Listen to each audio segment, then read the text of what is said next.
नमस्कार दोस्तों, मेरा नाम है आशुतोष मांडके और आप देखना शुरू कर चुके हैं डायनामिक इम्पल्शन। आज के इस वीडियो में हम बात करेंगे 13 जून 2024 के करंट अफेयर्स की। और अब जब आपने वीडियो के थंबनेल पर क्लिक करते हुए वीडियो देखने की शुरुआत कर ही दी है तो अंत तक जुड़े रहिएगा, क्योंकि आप सभी लोग जानते हैं कि ज्ञान को कभी भी अधूरा नहीं छोड़ना चाहिए। इसी बात के साथ शुरू करते हैं आज के इस वीडियो को आज की पहली जानकारी के साथ। चलिए जी, देखते हैं पहली जानकारी को।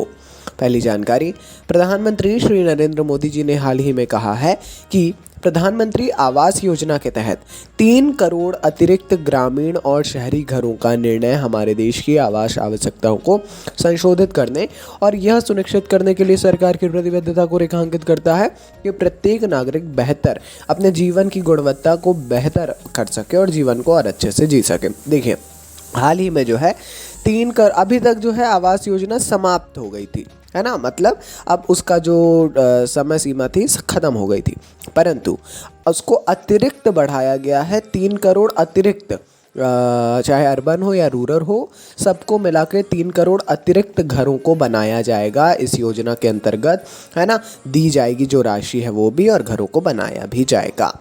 आगे बढ़ते हैं। भारत ने 10 जून को ब्रिक्स में शामिल होने वाले मिस्र, ईरान, संयुक्त अरब अमीरात, सऊदी अरब और इथियोपिया, इन 5 देशों का तहे दिल से स्वागत किया, क्योंकि उनके प्रतिनिधियों ने पहली बार रूस द्वारा आयोजित समूह की एक महत्वपूर्ण बैठक में भाग लिया है, ब्रिक्स में शामिल होने वाला। ठीक है, हम पहले भी ये बता चुके हैं, हालांकि कोई नई जानकारी नहीं है, 3 से 4 बार तो पहले बताई है।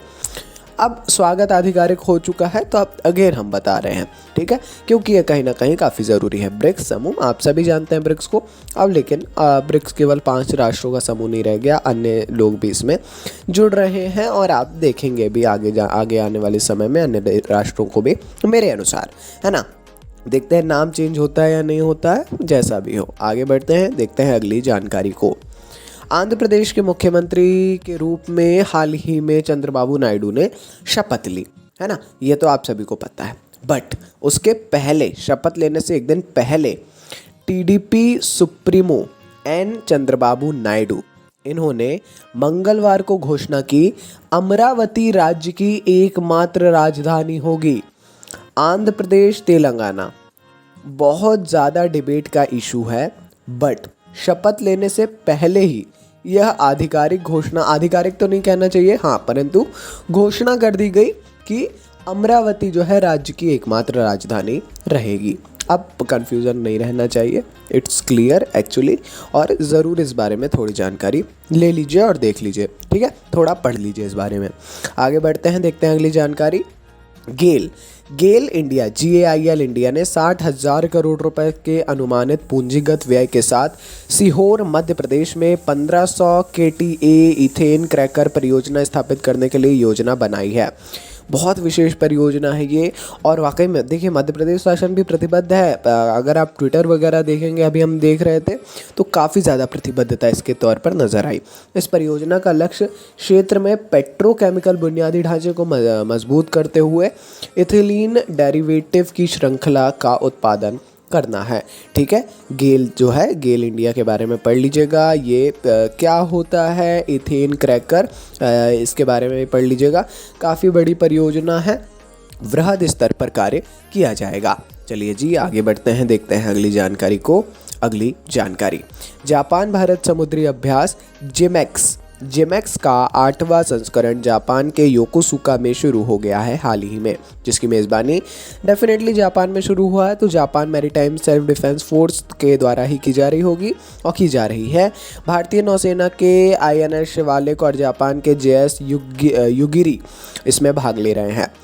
किसी भी प्रकार का सैन्य अभ्यास हो, चाहे संयुक्त सैन्य अभ्यास हो, बहुराष्ट्रीय सैन्य अभ्यास हो, नौसैनिक सैन्य अभ्यास हो या वायु सैन्य अभ्यास हो, जिस भी प्रकार का हो, बहुत इंपॉर्टेंट होते हैं। सैन्य अभ्यास आपकी तैयारी में एक बहुत ज़रूरी रोल प्ले करते हैं, इसीलिए यू शुड बी रेडी कि आपको किस प्रकार स्टडी करना है और किस प्रकार जो है इनको जो है याद रखना है। क्योंकि देखिए, याद तो रखना पड़ेगा, कहाँ हुआ, कब हुआ, कैसे हुआ, कोई फैक्ट है तो, ठीक है, इम्पॉर्टेंट है। आगे बढ़ते हैं। उत्तर प्रदेश सरकार ने मोटो जीपी कार्यक्रम के लिए अपनी योजनाओं का खुलासा किया, क्योंकि इसकी मेज़बानी 2025 से 2029 तक नोएडा शहर द्वारा की जाएगी। अब देखिए, मोटो जीपी आप सभी लोग जानते हैं, एक बार पहले जानकारी दी जा चुकी है ना। मोटो जीपी बहुत सारे फैंस हैं इंडिया में भी, हालांकि वो समय नहीं मैच कर पाता है, फिर भी देखते हैं, है ना, क्योंकि अगर लाइव देखना हो तो इसकी मेज़बानी 2025 से 2029 तक नोएडा शहर में की जाने वाली है। बहुत बड़ी बात है।